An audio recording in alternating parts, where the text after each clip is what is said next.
Agusta Westland deal मामले में CBI ने पूर्व एयर चीफ एसपी त्यागी से आज लंबी पूछताछ की। पूछताछ के दौरान एसपी त्यागी ने इस बात को कबूला है कि उन्होंने बिचौलियों से मुलाकात की थी। ऑगस्टा डील मामले में पूछताछ के लिए आज सुबह सीबीआई हेडक्वार्टर पहुंचे पूर्व एयर चीफ मार्शल एसपी त्यागी मीडिया से कन्नी काटते दिखे। हालांकि सूत्रों के मुताबिक सीबीआई के 4 अधिकारियों से पूछताछ में उन्होंने ऑगस्टा वेस्टलैंड के बिचौलिए के साथ मुलाकात की बात कबूल की है। बताया ये भी जा रहा है कि त्यागी के साथ गाइडो हेश्के और कार्लो गेरोसा की 6-7 बार मुलाकात हुई। ये मीटिंग 2005, 2006 और 2007 में हुई। त्यागी के साथ हेश्के और गेरोसा की मुलाकात बैंगलोर एयर शो और चंडीगढ़ में मौजूद त्यागी के भाई के ऑफिस में हुई। इसी दौरान एसपी त्यागी वाइस चीफ से एयर चीफ मार्शल बन गए। ये मीटिंग तब शुरू हुई जब अप्रैल 2004 में ऑगस्टा वेस्टलैंड का नाम डील के लिए बोली लगाने वालों की लिस्ट से हटा दिया गया था। गेरोसा और हेश्के दोनों को ऑगस्टा वेस्टलैंड और फिन मैकेनिका ने डील हासिल करने के लिए रखा था। खबर यह भी है कि ईडी ने Italy, Tunisia, Britain, Switzerland, UAE, Singapore, Mauritius, Israel और फिनलैंड को लेटर ऑफ रिक्वेस्ट भेजा है। अब ईडी को इन देशों से जवाब का इंतजार है। इंटरपोल ने Christian Michel James, Guido Haschke, Carlo Gerosa के खिलाफ रेड कॉर्नर नोटिस जारी किया है। क्रिश्चियन मिशेल के प्रत्यर्पण की मांग के लिए सीबीआई ने इंटरपोल को लिखा है। त्यागी से सीबीआई कल भी पूछताछ करेगी। इस मामले में प्रवर्तन निदेशालय ने भी पूर्व एयर चीफ एसपी त्यागी को इस हफ्ते पूछताछ के लिए बुलाया है।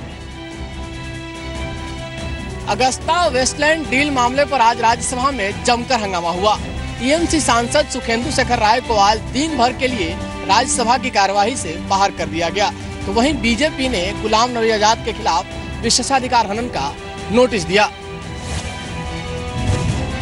टीएमसी सांसदों ने सवाल किया कि सौदे में कथित तौर पर रिश्वत मांगने वाले गांधी और एपी कौन हैं? उन्होंने रक्षा मंत्री के बयान और चर्चा की मांग की, लेकिन सभापति हामिद अंसारी ने सुखेंदु शेखर रॉय के नोटिस को ठुकरा दिया। इसके बाद भी तृणमूल सांसद अपनी मांग पर अड़े रहे। नाराज सभापति ने नियम 255 के तहत रॉय को दिन भर के लिए सदन की कार्यवाही से बाहर कर दिया।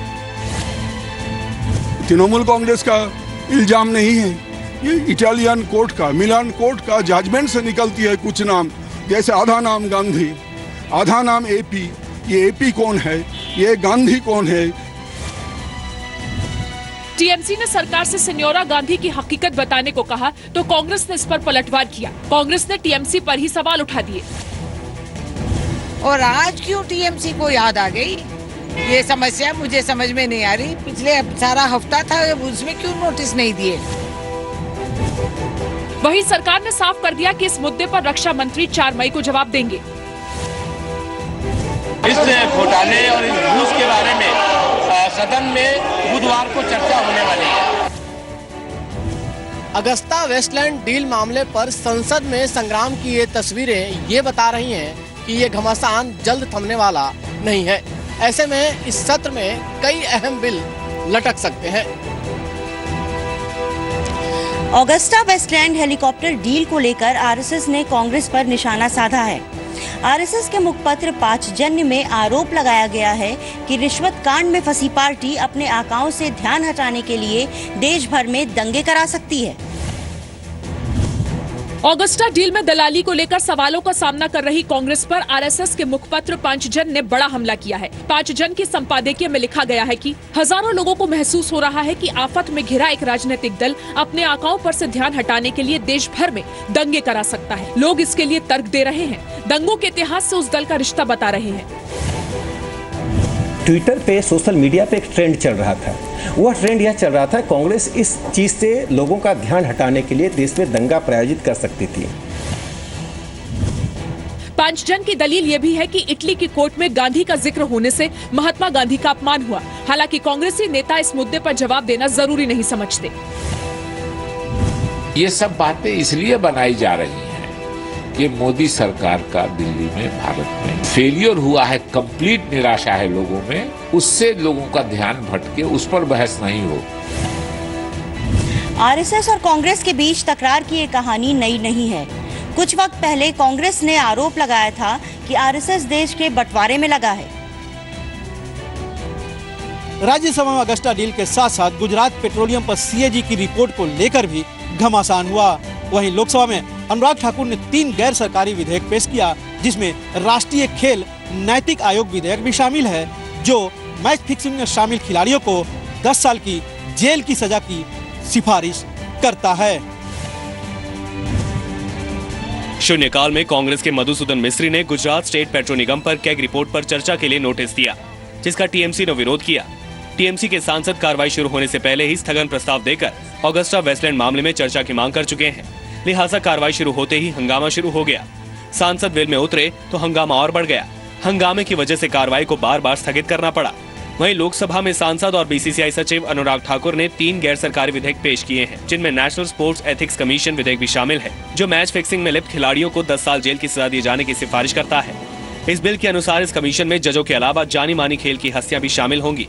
ये खेल से जुड़े केस पर सुनवाई करेगा और उस पर खेल संघों से बातचीत करते हुए नियम बनाएगा।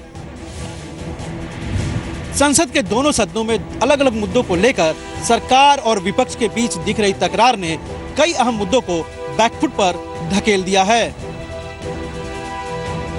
कश्मीर के अलगाववादी संगठनों को पाकिस्तान के साथ बातचीत और मुलाकात की इजाजत देने के बाद कांग्रेस ने केंद्र पर यू टर्न का आरोप लगाया है। हालांकि सरकार ने कहा है कि भारत और पाकिस्तान के बीच बातचीत में किसी तीसरे पक्ष का कोई रोल नहीं होगा। संसद में दिए गए लिखित जवाब में विदेश राज्य मंत्री वीके सिंह ने कहा कि जम्मू कश्मीर भारत का एक अभिन्न अंग है और कश्मीर के अलगाववादी नेता भी भारतीय नागरिक हैं। इसीलिए वो किसी भी देश के रिप्रेजेंटेटिव से मुलाकात और बात कर सकते हैं। हालांकि हुर्रियत के नेताओं को पाकिस्तान के अधिकारियों से बातचीत की इजाजत देने के फैसले पर कांग्रेस ने सवाल उठाते हुए इसे यू टर्न करार दिया है। पूरी तरह से यू टर्न लिया है। अब वो कहते हैं कि पाकिस्तान हाई कमिश्नर हो या पाकिस्तान के लोग हों, वो हुर्रियत नेताओं से बात कर सकते हैं, लेकिन उसके बावजूद भी वार्ता चल सकती है। हालांकि कांग्रेस के इस वार पर पलटवार कर सरकार ने साफ किया कि उसने कोई यू टर्न नहीं लिया है। पाकिस्तान से बातचीत बंद हुई थी आपकी? Stakeholders in the dialogue process sir. U turn का सवाल नहीं है। वहीं नेशनल कॉन्फ्रेंस का कहना है कि शुक्र है कि सरकार ने अपनी गलती मान ली। शुक्र है उन्होंने अपनी गलती का एहतराम किया है। पीडीपी ने भी इसे अच्छी पहल बताने में ज्यादा देर नहीं लगाई। केंद्र सरकार अलगाववादी नेताओं और पाकिस्तान के बीच बातचीत का लगातार विरोध करती आई है। इसी वजह से कुछ वक्त पहले दोनों देशों के बीच विदेश सचिव स्तर की बातचीत भी रद्द हो गई थी। उत्तराखंड के जंगलों में लगी आग पर काबू पाने की कोशिशें अब और भी तेज हो गई हैं। वहीं पुलिस ने आज पौड़ी गढ़वाल के जंगलों में आग लगाने वाले 4 लोगों को गिरफ्तार कर लिया है। उत्तराखंड के जंगलों में लगी आग से 7 लोगों की मौत हो चुकी है, जबकि 15 से ज्यादा लोग जख्मी हैं। आग बुझाने में वायुसेना के मी-17 हेलीकॉप्टर्स की मदद ली जा रही है। एनडीआरएफ की टीमें भी लगाई गई हैं। आग लगाने के मामले में 4 लोगों की गिरफ्तारी के बाद आशंका जताई जा रही है कि जंगलों में आग के पीछे लकड़ी माफिया और भू माफिया की साजिश है। 4 लोग भी पकड़े हैं कल पौड़ी में, कि जो आग लगाते हुए पाए गए, उनको भी पकड़ा है। उत्तराखंड के अलावा हिमाचल प्रदेश और जम्मू कश्मीर के कुछ इलाकों में भी जंगलों में आग लगी हुई है। हिमाचल में आग से 4 लोगों की मौत भी हो गई है। हिमाचल की राजधानी शिमला समेत 7 जिलों के जंगलों में आग से लोगों में दहशत है। जम्मू कश्मीर में भी 3 जिलों के जंगलों में आग लगी है। राजौरी में बाथुनी के जंगल लपटों से घिरे हैं। इसके अलावा भारत बांग्लादेश बॉर्डर पर तस्करी का वीडियो सामने आया है। थर्मल कैमरे से ली गई तस्वीरों में साफ देखा जा सकता है कि किस तरह रात में बॉर्डर के आर पार स्मगलिंग की जा रही है। ये वीडियो भारत बांग्लादेश बॉर्डर पर चल रही तस्करी के खेल का है। थर्मल कैमरे से ली गई तस्वीरों में देख सकते हैं कि रात में किस तरह से बॉर्डर के आर पार स्मगलिंग की जा रही है। सीमा पर चल रहे इस गैर कानूनी धंधे का खुलासा हैंड हेल्ड थर्मल इमेजर्स से हुआ है और रात में ये तस्वीरें रिकॉर्ड की गई। ये वही इलाका है जहां से बॉर्डर पार कर आतंकवादी भी भारत में घुसते हैं। यहीं से नकली भारतीय नोट भी भारत लाए जाते हैं। इसी बॉर्डर को पार करके बांग्लादेशी लोग अवैध तरीके से भारत में घुसते हैं। यूपी में कांग्रेसी कार्यकर्ताओं ने एक पोस्टर जारी किया है। पोस्टर में पार्टी उपाध्यक्ष राहुल गांधी सिंघम के रूप में नजर आ रहे हैं। गोरखपुर के अलग अलग इलाकों में लगे इन पोस्टरों में प्रमुख दलों के नेताओं को राहुल गांधी से माफी मांगते हुए दिखाया गया है। सिंघम अवतार में लगे राहुल गांधी के पोस्टर यूपी के गोरखपुर में जगह जगह देखे जा सकते हैं। राहुल पोस्टर में 27 सालों से प्रदेश को लूटने वालों से निजात दिलाने, अत्याचार मिटाने का दावा करते नजर आ रहे हैं। पोस्टर में सीएम अखिलेश की सरकार को दंगाइयों और बाहुबलियों की सरपरस्त सरकार बताया गया है। वहीं मायावती को घोटाला और भ्रष्टाचार में लिप्त बताया गया है। बीजेपी प्रदेश अध्यक्ष केशव मौर्य को दंगाई और अपराधी के साथ ओवैसी को समाज में नफरत फैलाने वाला बताया गया है। जनसंघ के सह संस्थापक बलराज मधोक का 96 वर्ष की उम्र में निधन हो गया। वो लंबे समय से बीमार चल रहे थे। प्रधानमंत्री नरेंद्र मोदी ने उनके घर जाकर उन्हें श्रद्धांजलि दी। 96 साल के बलराज माधोक का आज सुबह दिल्ली के राजेंद्र नगर स्थित उनके घर में निधन हो गया। वो पिछले कुछ समय से बीमार थे। वो 1 महीने तक एम्स में भी भर्ती रहे थे। पीएम नरेंद्र मोदी ने मधोक के घर जाकर उनको श्रद्धांजलि दी। पीएम ने मधोक को श्रद्धांजलि देते हुए ट्वीट किया, बलराज मधोक जी के साथ बातचीत का कई मौकों पर सौभाग्य मिला। उनका निधन दुखद है। उनके परिवार के साथ संवेदना है। पटना में बिहार के मुख्यमंत्री नीतीश कुमार के जनता दरबार में एक शख्स ने जमकर हंगामा किया। अपनी शिकायत न सुने जाने से नाराज इस शख्स ने सीएम के तरफ कागज भी उछाला।